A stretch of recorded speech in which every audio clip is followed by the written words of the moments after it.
महाराष्ट्रात गेल्या अनेक दिवसापासून जो आहे तो तुरळक स्वरूपाचा पाऊस पडतोय. काही भागामध्ये मुसळधार पाऊस देखील पडतोय.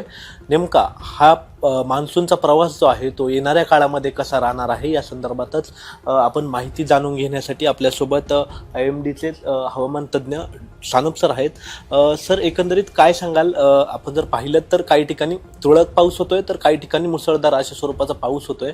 नेमकी इथून पुढल्या येणाऱ्या काळामध्ये पावसाची स्थिती काय असणार आहे? येणारे 24 ते 48 तास महाराष्ट्रातील विविध ठिकाणी हलक्या ते मध्यम स्वरूपाचा पाऊस पडू शकतो आणि त्याची तीव्रता जी आहे ती रायगड, पुणे घाटमाथा आणि सातारा घाटमाथ्यांवर चांगली असण्याची शक्यता आहे.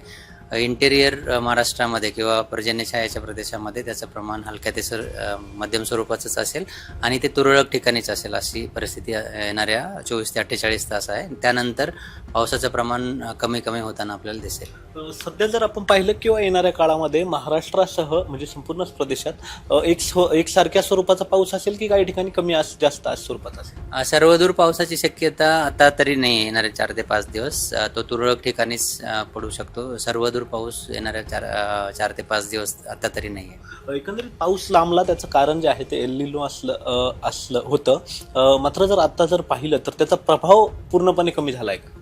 एल निनोचा प्रभाव नाही कमी झाला असं आपण म्हणू शकतो. एल निनो सक्रियच आहे आणि अजून त्याची तीव्रता वाढण्याची शक्यता येणाऱ्या 2 महिन्यांमध्ये आहे. आणि पाऊस सुरू व्हायला वेळ लागला किंवा ऑनसेट जो आहे तो लेट झाला, परंतु जुलैमध्ये बऱ्याच ठिकाणी चांगल्या पावसाची नोंद झाली, ज्यामध्ये पश्चिम महाराष्ट्र स्पेशली म्हणू शकतो. परंतु मराठवाडा आणि विदर्भामध्ये अजूनही पावसामध्ये तूट आहे. आपण जर एकंदरीत पाहिलं तर गेल्या वर्षी किंवा त्या आधीच्या वर्षांच्या तुलनेत जर पाहिलं तर यावर्षी आतापर्यंत पावसाची आकडेवारी जी आहे नेमकी कशी आहे? आता जर बघितलं तर कोकण किनारपट्टीला वजा 3% पाऊस आहे. त्यानंतर आपण जर इथं मध्य महाराष्ट्राचा जर विचार केला तर तिकडं सरासरीपेक्षा जास्त पाऊस झालेला आहे. त्यानंतर विदर्भ आणि मराठवाड्यामध्ये पावसाचा तूट अजूनही आहे.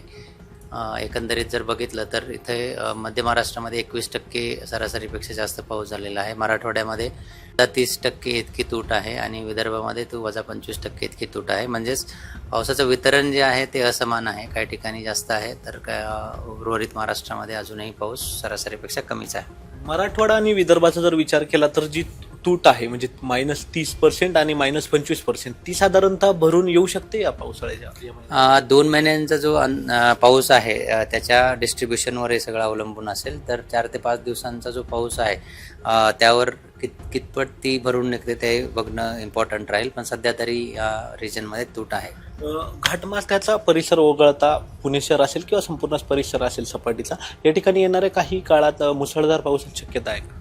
आता येणारे 2 दिवस पुणे घाटमाथ्यांवर मुसळधार पावसाची शक्यता आहे. स्पेशली आज ऑरेंज अलर्ट आहे, उद्या येलो आहे आणि नंतर पावसाचं प्रमाण कमी कमी होताना आपल्याला दिसेल. धन्यवाद सर, आमच्याशी बातचीत केल्याबद्दल. हे होते सानप सर, ज्यांनी माहिती दिली आहे की एकंदरीत सध्या जो आहे तो महाराष्ट्रातील वेगवेगळ्या भागांमध्ये तुरळक अशा स्वरूपाचा जो आहे तो पाऊस बरसणार आहे. मात्र घाटमाथ्यावर जो आहे तो मोठ्या स्वरूपाचा पाऊस सतत जो बरसोय आणि हा येणाऱ्या 2 दिवसामध्ये देखील अशाच स्वरूपाने बरसत राहील.